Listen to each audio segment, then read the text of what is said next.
যেভাবে বহিরাগত গুন্ডারা আক্রমণ করেছে তাতে আমাদেরও অনেকে আক্রান্ত। সিজেপি কলকাতার কোনো ব্যানার ছিল না। অছাত্ররা গুন্ডামি করবে বলে ছাত্রদেরকে সামনে রেখে এই মিছিলে ঢুকেছিল। পপুলার জনতা পার্টি কলকাতা করেনি।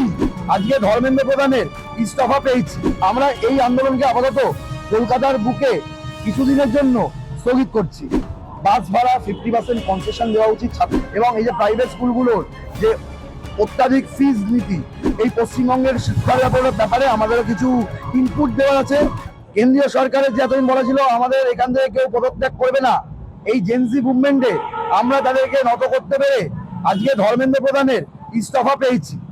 এবং এছাড়া আমাদের যে দাবিগুলো ছিল সেই দাবিগুলো আংশিকভাবে মানা হলেও আমরা এই আন্দোলনকে আপাতত কলকাতার বুকে কিছুদিনের জন্য স্থগিত করছি এবং আমাদের পরের মুভমেন্ট আমরা খুব শিগগিরই জানিয়ে দেব। এবং কালকে পুলিশ এবং প্রেস মিডিয়ার ওপর যেভাবে বহিরাগত গুন্ডারা আক্রমণ করেছে তাতে আমাদেরও অনেকে আক্রান্ত। আমরা এই কালকের যে র্যালি ছিল সেটাকে মোরাল সাপোর্ট জানিয়েছিলাম এবং মোরাল সাপোর্ট জানিয়ে আমরা ব্যক্তিগত উদ্যোগে গেছিলাম। সিজেপি কলকাতার কোনো ব্যানার ছিল না।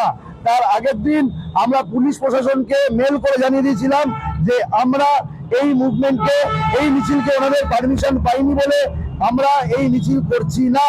এই প্রশাসন ওই জন্য পুলিশ প্রশাসনের পারমিশন না পাওয়ার জন্য পপুলার জনতা পার্টি কলকাতা করেনি। এবং এই আমরা পুলিশ প্রশাসনের কাছে অনুরোধ করছি, যারা যেই অছাত্ররা গুন্ডামি করবে বলে ছাত্রদেরকে সামনে রেখে এই মিছিলে ঢুকেছিল তাদেরকে চিহ্নিতকরণ করে দৃষ্টান্তমূলক শাস্তি দেওয়া হোক। আপাতত আমাদের এই কথাগুলো ছিল। এবং আর একটা দাবি আমরা আপনাদের মাধ্যমে রাখছি, আমরা যারা পশ্চিমবঙ্গের ছাত্র আমাদের কিছু কথা বলার আছে মাননীয় মুখ্যমন্ত্রী এবং শিক্ষামন্ত্রীর সঙ্গে। এই পশ্চিমবঙ্গের শিক্ষার ব্যাপারে আমাদেরও কিছু ইনপুট দেওয়া আছে।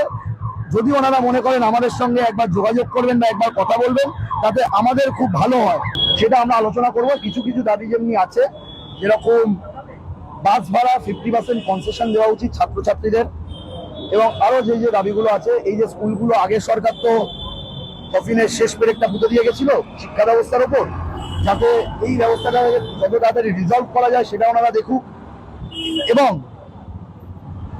যাতে শিক্ষাঙ্গনে শান্তি বজায় থাকে সেটাও ওনাদের দেখার অনুরোধ জানাবো।